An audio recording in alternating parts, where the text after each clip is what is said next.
90% शेतकऱ्यांना जीवदान मिळाले पिकांना आणि काही ठिकाणी अपेक्षा थोड्या पाऊस होती पण तिथे बरा सुद्धा झालाय। तर काही ठिकाणी अजूनही 20% भाग महाराष्ट्रामध्ये असा आहे तिथे समाधान झालेलं नाहीये। पण आजच्या 22 जुलैला बऱ्याचशा भागांमध्ये म्हणण्यापेक्षा आज सगळ्यांची इच्छा पूर्ण होऊन जाईल। 10 दिवस 20 दिवस 15 दिवस पिकं तग धरून राहतील अशी अवस्था ह्या 22 जुलैची आहे।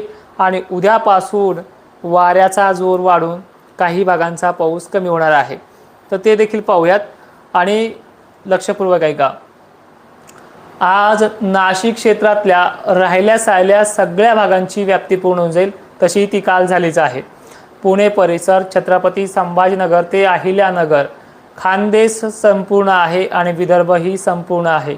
मराठवाड्यात सुद्धा संपूर्णतः जवळपास ऑल राऊंड वातावरण हे आउट ऑफ कंट्रोल आहे। म्हणजे जवळपास इथे सगळेच भाग महाराष्ट्राचे तालुके जिल्हे सगळे कव्हर ऑफ होताना दिसत आहेत आणि त्याच आनंदाच्या भरात शेतकऱ्यांनी लाखो मेसेजचा वर्षाव पूर्ण केलाय आणि आपला फेसबुकचा सुद्धा 2.5 लाखांचा टप्पा पूर्ण केलाय आणि जवळपास सर्व शेतकऱ्यांच्या चेहऱ्यावरती आनंद आहे। एक एक तालुक्यानुसार आणि जिल्ह्यानुसार पुढची परिस्थिती आपण पाहूयात।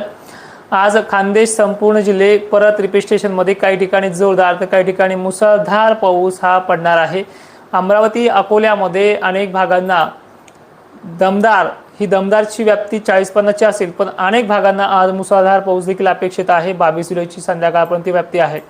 कन्नड सिल्लोड भोकरदान ते जाफराबाद पट्ट्यामध्ये काही 40गाव भागांमध्ये काही भागांना 10-5% भागांना मुसळधार पाऊस अपेक्षेप्रमाणे बरा आहे। बुरहानपूर ते अकोला बुलढाणा जिल्ह्यातही काही ठिकाणी मध्यम रिमझिम तर काही भागांना मुसळधार पाऊस अपेक्षेपेक्षा चांगला आहे। अमरावती नागपूर जिल्ह्यात त्याचबरोबर जालन्यातही काही ठिकाणी सरी मुसळधारीची शक्यता राहणार आहे आणि कोकणात तर सर्वत्र मुसळधार ते दमदार पावसाचं आगमन हे कायम राहणार आहे। ठीक आहे। तर परभणी जिल्ह्यात सुद्धा सर्वदूरची व्याप्ती आउट ऑफ कंट्रोल होणार आहे। तिथे सगळ्याच भागांमध्ये एकसारखा झडीसारखा ते दमदार पाऊस हा असणार आहे। तर दुसरी महत्त्वाची गोष्ट आहे चंद्रपूरसह पूर्व विदर्भाला देखील पाऊस कायम राहणार आहे। पुढचे 2 दिवस विदर्भ आणि खानदेश पाऊस कायम असेल म्हणजे 22 आणि 23 सुद्धा। त्यातल्या त्यात आता वळूयात पश्चिम महाराष्ट्राकडनं मराठवाड्याकडे। तर पुणे परिसरातला जोर आज वाढतोय। सांगली सोलापूरचा सुद्धा जोर आज वाढतो आहे। कोकणात देखील आज जोर चांगला वाढतो आहे। 22 जुलैची संध्याकाळपर्यंत काही भागांना अतिशय चांगला ते झडीच्या दमदार सुरुवातीचा जोर देखील जोरदारमध्ये प्रबल होऊ शकतो। एवढी चांगली पद्धत पावसाची आहे आणि जवळपास सर्वत्र राज्यामध्ये पाऊस पडतोय। एकंदरीत चित्र पुढील कसं राहील हे देखील पाहूयात पण अजूनही आपले काही जिल्ह्यांच्या बाबतीत दिलासा देणे बाकी आहेत। लातूर जिल्ह्याचा जवळपास रिमझिम पावसावरतीच का होईना पुढील 8 दिवस तरी ओल टिकून राहील अशी लातूर धाराशिव बीड जिल्ह्याच्या सर्व भागांची कथा आहे।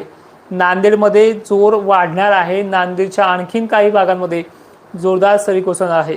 परभणीचे एकंदरीत सर्व गावं सर्व तालुके समाधान व्यक्त करतील अशीच कंडिशन आजही आहे।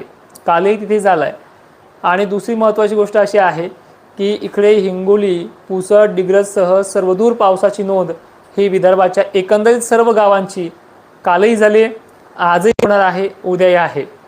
खानदेश सेम कंडिशनमध्ये। आता पुढील अपडेट म्हणजे पुढे चित्र कसं होऊ शकतं हे देखील पाहूयात। 23 तारखेपासून मराठवाड्यामध्ये नुसतं वारा आहे।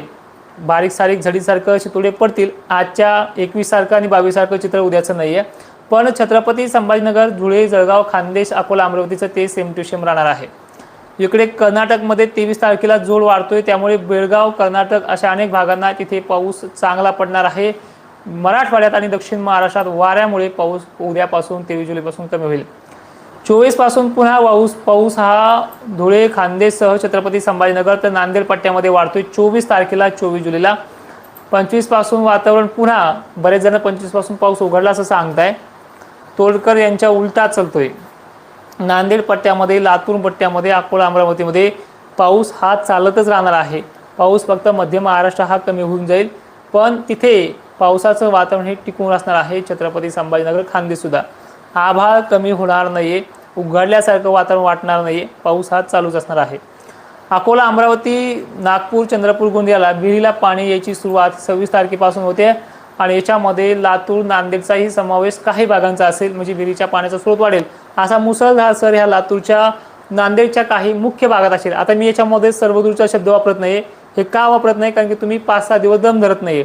लगेच 26ला सांगितलं मुसळधार पाणी होईल, तुम्ही 10-5 ठिकाणी पडलेल्या पावसाकडे लक्षच देत नाही. एखाद्याचं भलं झालं तुम्हाला जमतच नाहीये. आमच्या सगळ्याचं संगच व्हावं. निसर्ग सगळ्याला सारखा कधीच पडत नाहीये. 15-16 पासून ते 21 तारखेपर्यंतचा वेळ घेतलाय सगळ्यांना सारखा पाऊस पडायला, आणि ह्या 22 पर्यंत महाराष्ट्रात पाऊसच पडणार नाही हे सगळ्यांचं वक्तव्य होतं. हे तुम्हाला ध्यानात पाहिजे. आता हे सुद्धा 26-27 पासून सुरुवात होईल आणि जवळपास 4-5 ऑगस्ट तरी घेईलच. हे लक्षपूर्वक आहे का? 27 तारखेला परत मराठवाड्यातला जोर पुन्हा वाढतोय. 25 पासून पाऊस कमी होणार आहे असं म्हणणाऱ्यांना हा पाऊस जबरदस्त उत्तर देणार आहे. आणि ह्याच 26-27च्या पावसाने विहिरीच्या पाण्याचा स्रोत वाढेल अशी प्रणाली आहे. मान्सूनला अजूनही प्रभावी पाऊस हा मिळत जाईल. 1-2 दिवसाच्या टप्प्यानं 5 ऑगस्टपर्यंत अनेक भागांमध्ये विहिरीचे पाणी हे वाढत जातील. चक्रीवादळ होणार नाही असं बऱ्याच वक्तव्य आहे. यंदा सुपर एल्निनोमुळे चक्रीवादळ होत नाही. बंगालच्या उपसागरामध्ये तुम्हाला ते पाहायला मिळेल 28 ते 29 तारखेला चक्रीवादळ सुद्धा. तर हा होता आजचा रिपोर्ट. जाताना परत रिपोर्टबद्दल आणखीन सविस्तर सांगतोय. 22 जुलै परत सर्वदूर पाऊस आहे. भोकरदन, जाफराबाद, कन्नड, सिल्लोड, वैजापूरसह नाशिकचे सर्व तालुके, धुळ्याचे सर्व तालुके, त्याचबरोबर खान्देश, जळगावचे एकंदरीत सर्व तालुके, बुलढाण्याच्याही सर्व तालुक्याला जोरदार सटकारे ते झडीचं सत्र दिवस रात्र कायमस्वरूपी राहणार आहे. फक्त 2 तास 3 तास उघडेल पण कायम चालू असणार आहे. त्यानंतर ही पद्धत बुलढाण्याच्या बाबतीत सुद्धा कायम असणार आहे. त्यानंतर परिस्थिती चंद्रपूर, गोंदिया, भंडारा, यवतमाळ जे परिसर आहेत पूर्व विदर्भात ह्या सर्वांना तिथे झडी ते जोरदार सटकारे हे कायमस्वरूपी असणार आहे. जो अजूनही उदास असलेला मराठवाडा आहे की ठीक आहे आम्हाला आता 8 दिवस होईल पुरेल असे झालाय पाऊस, तुम्हाला आजचा पाऊस सुद्धा तारणार आहे. संध्याकाळपर्यंतचा वेळ असेल. 22 तारीख ही पूर्ण दिवसभर चांगल्या पावसाची मजल मारणार आहे. 2 तास 1 तास थांबेल तो, पण लगेच सुरुवात होईल दुपारून सुद्धा. आणि याचबरोबर मराठवाडा संपूर्ण, विदर्भ संपूर्ण, खानदेश संपूर्ण असं करत महाराष्ट्राचा सगळा भाग बेतणार आहे. आणि तुम्हाला मी वारंवार हे सांगतोय, देवाच्या घरी देर आहे पण अंधेर नाही ही त्याची प्रचिती आहे. दुष्काळाच्या बातम्या अजून 1 महिन्याभर चालतील, मी म्हणत नाही चालणार नाही, पण 1 महिन्याच्या नंतर 2025ची बरोबरी कमीत कमी 15 ते 20 जिल्हे असे आहेत की ह्या महिन्यामध्ये पुढच्या शेवटच्या टप्प्यामध्ये ती बरोबरी करणार आहे. नदी नाले, ओढ्यांचा, तळ्यांचा प्रश्न देखील मिटणार आहे. येणारा काळ स्पष्ट करेल. आजच्या तारखेला पाऊस येऊन फक्त 1 महिना झालाय, अजून 3 महिने बाकी. पावसाळा खूप चांगला आहे. थोडंसं येतोय आता पंढरपूरची वारी करून. तुम्हालाही रामकृष्ण हरी. जय श्री